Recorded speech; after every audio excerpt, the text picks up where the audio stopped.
महाराजनी जय। सत्य सनातन धर्मनी जय। सत्य स्वरूप અને નિર્મળનામ એવા સદગુરુ પરમાત્માને મારા કોટી કોટી વંદન। અહીં બિરાજમાન સર્વે સંતોને મારા જય ગુરુ મહારાજ। આજનો પ્રસંગ આસલપુર મુકામે મુકેશ મહારાજના માતુશ્રી સંપાબાના શ્રદ્ધાંજલિ નિમિત્તનો પ્રસંગ। ધન્ય છે મુકેશ મહારાજ અને મુક્તાબેન મહારાજનો, ધન્ય છે પ્રવીણભાઈ અને એમના પરિવારને। ખરેખર આ સંતવાણીથી અને આ સત્સંગથી જીવનમાં પરિવર્તન આવતું હોય છે। જરા તમે તમારા અંતરાત્માને પૂછો કે 1000 હુનર કરીએ, 1000 પ્રયત્ન કરીએ, પણ જે સંતવાણીમાં જે સુખ રહેલું છે, સત્સંગમાં જે સુખ રહેલું છે એ આ ભૌતિક પદાર્થમાં નથી। એટલા માટે આત્માના કલ્યાણ અર્થે સદગત આત્માની પાછળ આવો સંતવાણીનો કાર્યક્રમ રાખવામાં આવ્યો છે। જાજુ તો સંતો શું કહે, પણ જ્યાં સુધી સંતવાણી શરૂ હોય ત્યાં સુધી આપણી સુરતા કાં તો રાગમાં રમતી હોય, કાં તો તાલમાં રમતી હોય। પણ સંત સદગુરુ જ્યારે કૃપા કરે ત્યારે તાલમાંથી શબ્દનો તોલ થતો હોય અને રાગમાંથી જ્યારે આ જીવનમાં વૈરાગ પ્રગટ થતો હોય ત્યારે આ જીવનનું સાર્થકપણું પ્રાપ્ત થાય છે।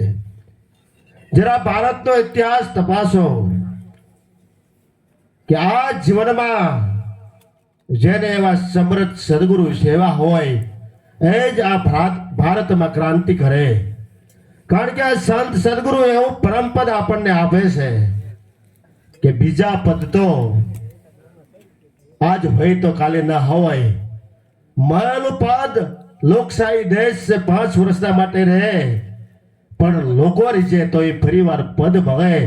પણ અહીં જે પદ છે એ પદ અવિસવ પદ છે, એ પદ ક્યારેય નાશ પામતું નથી અને એ પદ એટલે પરમ પદ।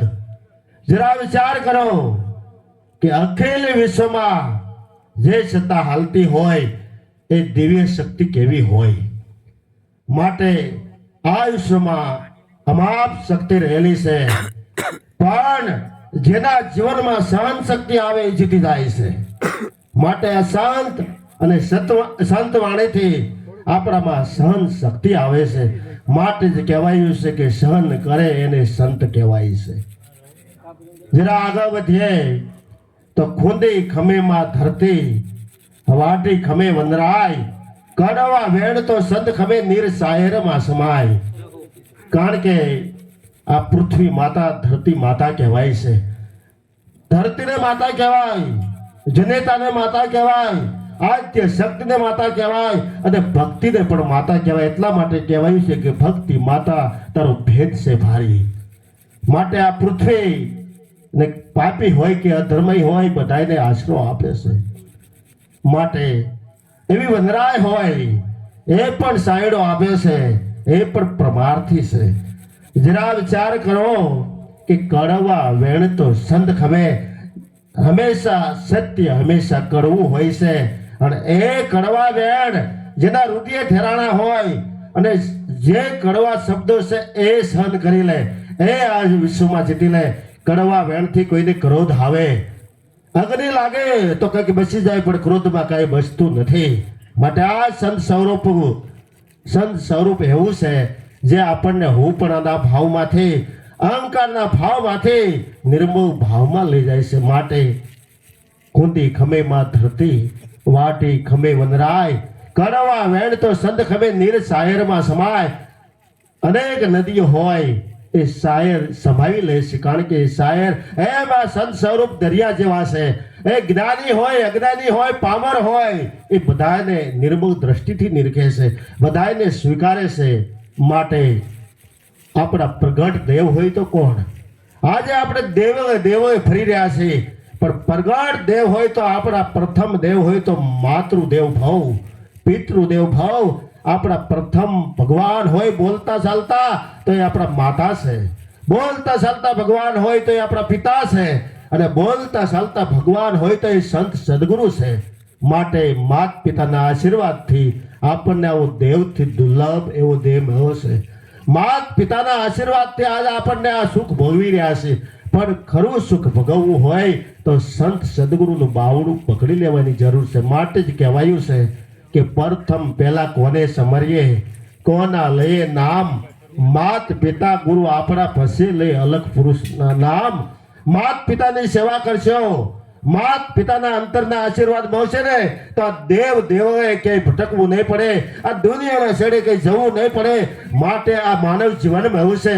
માત પિતાની સેવા અને સંત સદગુરુની સેવા કરશો તો તમારે કંઈ ખામી નહીં રહે. માટે જ કહેવાયું છે કે જેની માથે ગુરુની મહેર છે એના માટે કાયમ લીલા લહેર છે. માટે આ સુખ પ્રાપ્ત કરવું હોય તો શું કરવું જોઈએ? સંતો કહે છે કે ચારિત્ર્યની શુદ્ધિ સિવાય અદ્વૈત જ્ઞાન પ્રાપ્ત થતું નથી. પવિત્ર જીવન બધાયા સિવાય ઈશ્વરની ઓળખાણ થતી નથી. ચારિત્ર્યની શુદ્ધિ ક્યારે થાય? આપણે આ તનની શુદ્ધિ કરીએ છીએ, પણ મનની શુદ્ધિ ક્યારે થાય? કે કોઈ એવા સંત મળે. એટલા માટે જ કહેવાય છે કે સત્સંગ વગર આ મન સમજે નહીં. અને આ તન છે તો નિર્દોષ છે, પણ મન શુભો સડીદાર આમાં રાજ કરી રહ્યો છે. જેનું મન માની જાય એટલા માટે કહેવાયું છે કે મન સમજાવે તે નર મોટા થીરતા પદમાં ઠર્યા. જેને સદગુરુ મળ્યા હોય એનું મન થીર બની જાય છે. અષ્ટવંકા જેવા ના એ જનક જેવાને જ્યારે અષ્ટવંકા જેવા ગુરુ મળે છે ત્યારે એનું મન છે એ થીર ગયું અને એથી વિધેય કહેવાય છે. માટે ચારિત્ર્યની શુદ્ધિ ક્યારે કહેવાય? કે આ જીવનમાંથી જેને દારૂ મૂક્યો હોય, આ જીવનમાંથી જેને જુગાર મૂક્યો હોય, આ જીવનમાંથી જેને માંસાહાર મૂક્યો હોય, આ જીવનમાંથી જેને ચોરી મૂકી હોય, આ જીવનમાંથી જેને વ્યભિચાર મૂક્યો હોય એ પૂરી આઝાદી ભોગવી શકે અને એ સ્વતંત્રતા ભોગવી શકે છે. માટે વ્યભિચારના માટે તો સંતોએ કીધું છે કે બેની બેટી છે જેવી આપણી, હરેક એને નિર્મળ નળીને નિરખાય. બેની બેટી છે જેવી આપણી એવી આખા વિશ્વથી ગણાય, હરેક એને નિર્મળ નયણી નિરખાય. માટે સદગુરુ મહારાજ આપણને આ બધીમાંથી છોડાવે છે. ભારત આઝાદ થયો, પણ તમને પૂછો કે તમે આઝાદ છો? કોઈક દારૂમાં બંધાણા, કોઈ જુગારમાં બંધાણા, કોઈ વ્યભિચારમાં બંધાણા, કોઈ ચોરીમાં, કોઈ માંસાહારમાં, અને જરા વિચાર કરો કોઈ વ્યસનમાં બંધાણા, કોઈ ફેશનમાં બંધાણા અને કોઈ દેખાદેખીમાં બંધાણા. માટે ચારિત્ર્યની શુદ્ધિ સિવાય અદ્વૈત જ્ઞાન પ્રાપ્ત થતું નથી. અદ્વૈત એટલે અખિલ વિશ્વમાં એક જ માતા, એક જ પિતા, એક જ પાણી, એક જ પથરા અને એક જ આત્મા, અને અખિલ વિશ્વમાં એક જ પરમાત્મા બિરાજમાન. જરા તમને કોઈ પૂછે કે હિન્દુ કેટલા, મુસલમાન કેટલા, ખ્રિસ્તી કેટલા, તો તમે જુદો જુદો ભાવ બતાવો. કોઈ એમ કે આમાં કોઈ કેટલા, કણબી કેટલા, દરબાર કેટલા, રજપૂત, તો જુદો જુદો ભાવ. પણ ભારતીય કેટલા, રાષ્ટ્રપ્રેમી કેટલા, તો બધા ઉછેર કરે.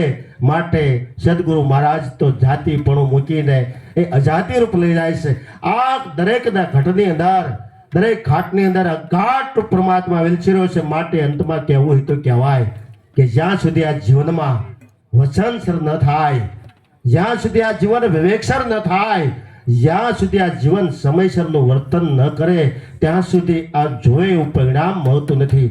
માટે જેણે સદગુરુનું વચન જાણ્યું હોય, આ તો વચનથી પણ જાણેલા છે. વચને થાપન, વચને ઉઠાપન, વચને મંડાઈ, ગુરુજીનો પાઠ. આ વચનનો મહિમા મોટો છે. માટે જેને વચન જાણ્યું હોય આ ગુરુમુખ છે, ગુરુ મુખે બીજી વાત દીપે નહીં. એટલા માટે કહેવાયું છે કે શિર જાય પણ જૂઠ ન બોલું, સત્ય સુણજો સૌ કાન, ભક્ત લાલજી પ્રગટ બતાવે દેશ હિત વાત. માટે જેને સદગુરુ મળ્યા એમ કહેવાય કે અમે ગુરુમુખી, પણ તમારા આ મુખની અંદર એવા શબ્દ ન શોભે. હંમેશા શબ્દ સત્ય હોવા જોઈએ. આ દ્રષ્ટિ એવી નિર્મળ હોવી જોઈએ.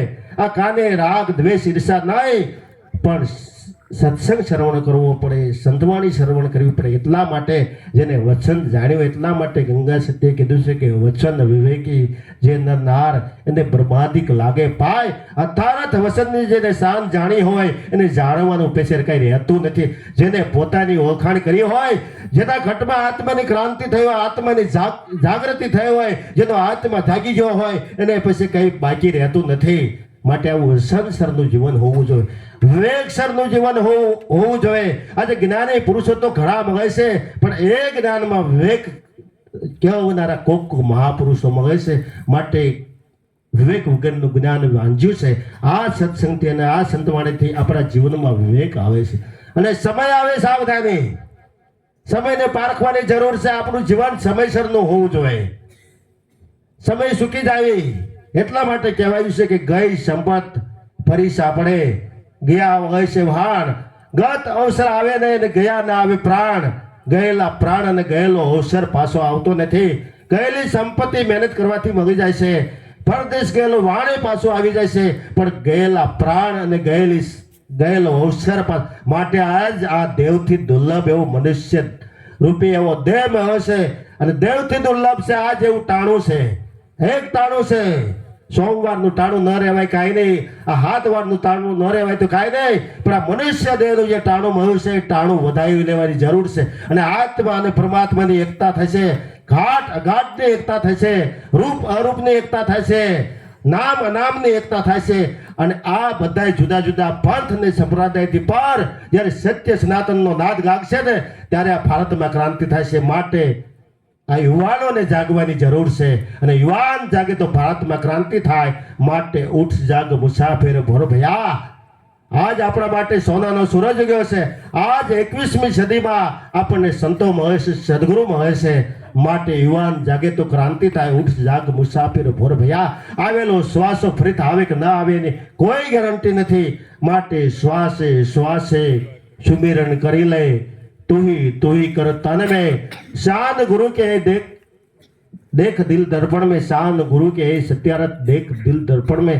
सदगुरु महाराजे જે શાન આપી હોય એનો હર હંમેશ વિચાર કરવાની જરૂર છે. માટે આજનો સમય અને આજનો યુગ એવું છે, પંથવાદ મૂકી, સંપ્રદાયવાદ મૂકી અને સત્ય કહેવાની જરૂર છે. માટે સત્ય સદોદિત જેમનું તેમ છે, ના આવે ના જાય, ઉત્પન્ન થાય ને પ્રલય થાય એટલું અસત્ય કહાવે. આવેલું આ શરીર છે એક દિવસ પડી જવાનું છે. એક દિવસ જ્યાં છે ઉપના વહી સમય જેમાંથી ઊભું થયું, માટીમાંથી ઊભું થયું અને માટીમાં મળી જવાનું છે. પણ જે અવિષય છે ક્યારે જે મળવાનું રહેતું નથી, જે અવિષય હાજર છે એ તમારું સ્વરૂપ છે અને એ તમારો આત્મા છે. માટે મીરાબાઈએ કીધું છે આત્માને ઓળખ્યા વગર ભવના ફેરા નહીં મટે. આત્માને ઓળખ્યા, આ ભ્રમણાને ભાંગ્યા વગર આ સંશય નહીં મટે. એટલે આ જીવનમાં એવું છે, આ જીવન વર્તમાનમાં એવું છે કે ભૂતકાળને ભૂલી જાઓ અને ભવિષ્યની પરવા ન કરો. વર્તમાનમાં હું કોણ છું અને આ જીવનમાં મારે શું કરવાનું છે. આ જીવનમાં માનવ સેવા કરવાની. માટે માનવ સેવા એ જ પ્રભુ સેવા. અંતમાં કહેવું હોય તો કહેવાય કે સ્વાર્થના માટે તો બધા જીવે છે, પણ પરમાર્થના માટે આ સંત પુરુષ જીવે છે. માટે ઉઠો જાગો અને ધ્યેય પ્રાપ્તિ સુધી મળ્યારો. ઉઠો જાગો અને ધ્યેય પ્રાપ્તિ સુધી મળ્યારો. એ બિરાજમાન એવા દિવ્યાત્માને, એ બિરાજમાન એવા સજ્જન પુરુષોને મારા કોટી કોટી વંદન. બોલો સદગુરુ મહારાજની જય.